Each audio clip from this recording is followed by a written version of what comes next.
एक बार फिर बदल गए लोकसभा चुनाव के समीकरण। आज के इस ओपिनियन पोल में देश की जनता ने कर दिया चौंकाने वाला खुलासा। अब की बार हो सकता है बीजेपी का सुपड़ा साफ। क्या अब की बार प्रधानमंत्री बनेंगे श्री राहुल गांधी? नमस्कार दोस्तों, आप देख रहे हैं पॉलिटिकल मॉडर्न विचार। दोस्तों, आज के इस वीडियो में हम बात करेंगे लोकसभा चुनाव के ओपिनियन पोल के बारे में।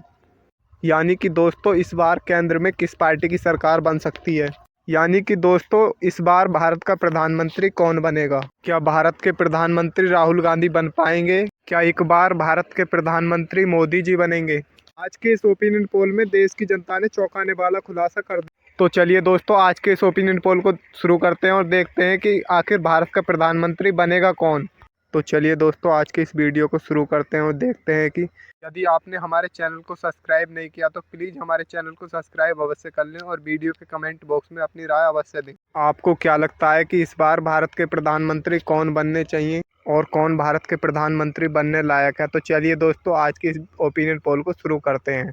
तो चलिए दोस्तों, सबसे पहले बात कर लेते हैं हम उत्तर प्रदेश की। उत्तर प्रदेश के अंदर लोकसभा की 80 सीट हैं, जिसमें से बीजेपी को 45 व महागठबंधन को 35 सीट मिलने का अनुमान लगाया जा रहा है। तो यहाँ पर दोस्तों बीजेपी को काफ़ी फ़ायदा होगा और कांग्रेस को काफ़ी नुकसान। दोस्तों, ये माना जाता है कि जो पार्टी उत्तर प्रदेश में अधिक सीट लेती है वही केंद्र में सरकार बनाती है, ऐसा माना जाता है।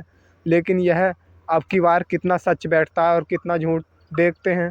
चलिए दोस्तों, अब बात कर लेते हैं हम बिहार के बारे में। बिहार में लोकसभा की 40 सीट हैं, जिसमें से बीजेपी के खाते में 14 वह कांग्रेस को 26 सीट मिलने का अनुमान लगाया जा रहा है।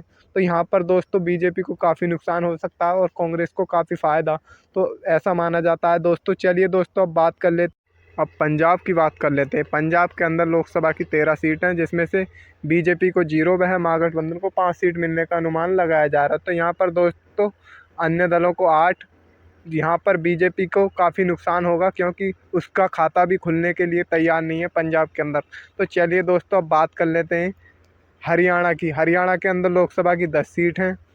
10 सीटों में से 4 भाजपा को, कांग्रेस को 6, अन्य को 0 सीट मिलने का अनुमान लगाया जा रहा है। दोस्तों, हरियाणा में बीजेपी को काफ़ी नुकसान का सामना करना पड़ सकता है। तो चलिए दोस्तों, बात कर लेते हैं असम की। असम के अंदर लोकसभा की 14 सीट हैं, जिसमें से बीजेपी के खाते में 9 व कांग्रेस को 5 सीट मिलने का अनुमान लगाया जा रहा है। तो यहाँ पर दोस्तों, तो चलिए दोस्तों, बात कर लेते हैं गोवा की। गोवा के अंदर लोकसभा की 2 सीट हैं, जिसमें से बीजेपी के खाते में 1 व कांग्रेस को 1 सीट मिलने का अनुमान। दोस्तों, यहाँ पर दोनों पार्टियों के बीच कांटे की टक्कर बने रह सकते हैं। तो चलिए दोस्तों, बात कर लेते हैं तेलंगाना की। तेलंगाना के अंदर लोकसभा की 17 सीट हैं, जिसमें से बीजेपी के खाते में 4 व कांग्रेस को 13 सीट मिलने का अनुमान लगाया जा रहा है। तो यहाँ पर दोस्तों बीजेपी को काफ़ी नुकसान हो सकता है।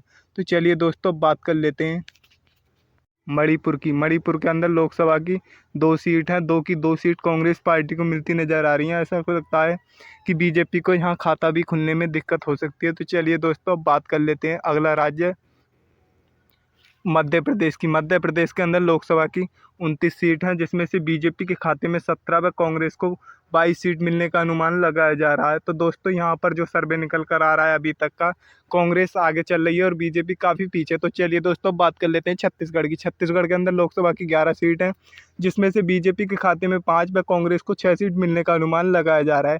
तो यहाँ पर भी दोस्तों काफ़ी नुकसान हो सकता है बीजेपी को। तो चलिए दोस्तों, बात कर लेते हैं तमिलनाडु की। तमिलनाडु के अंदर लोकसभा की 39 सीट हैं, जिसमें से बीजेपी के खाते में 13 व कांग्रेस को 26 सीट मिलने का अनुमान लगाया जा रहा है। तो यहाँ पर भी दोस्तों बीजेपी को काफ़ी नुकसान हो सकता है। तो चलिए दोस्तों, बात कर लेते हैं केरल राज्य की। केरल राज्य के अंदर लोकसभा की 20 सीट हैं, जिसमें से बीजेपी को 0, कांग्रेस को 12, अन्य दलों को 8 सीट मिल सकती है। तो यहाँ पर दोस्तों बीजेपी का खाता भी खुलने में दिक्कत हो सकती है। तो चलिए दोस्तों, बात कर त्रिपुरा की। त्रिपुरा के अंदर लोकसभा की 2 सीट हैं, जिसमें से बीजेपी के खाते में 1 व कांग्रेस को 1 सीट मिलने का अनुमान लगाया जा रहा है। तो यहाँ पर दोस्तों दोनों पार्टियों के बीच कांटे की टक्कर बनी रह सकती है। तो चलिए दोस्तों, बात कर लेते हैं जम्मू कश्मीर की। जम्मू कश्मीर के अंदर लोकसभा की 6 सीट हैं, जिसमें से बीजेपी के खाते में 3 व कांग्रेस को 3 सीट मिलने का अनुमान लगाया जा रहा है। तो यहाँ पर भी दोनों पार्टियों के बीच कांटे की टक्कर बनी रह सकती है। तो चलिए दोस्तों, बात कर लेते हैं मिजोरम की। मिजोरम के अंदर लोकसभा की 1 सीट है, 1 की 1 सीट कांग्रेस को मिल रही है। ऐसा लगता है कि बीजेपी को काफ़ी गड्ढे में जाना पड़ सकता है। और मेघालय की बात कर लेते हैं। मेघालय के अंदर लोकसभा की 2 सीट है, 2 की 2 सीट कांग्रेस को मिलती नजर आ रही है। यहाँ पर तो और ज़्यादा गड्ढे में डूब चुकी है भाजपा। तो चलिए दोस्तों, अब बात कर लेते हैं अरुणाचल प्रदेश की। अरुणाचल प्रदेश के अंदर लोकसभा की 2 सीट हैं, एक कांग्रेस को मिल रही है और एक बीजेपी को। तो यहाँ पर दोनों पार्टियों के बीच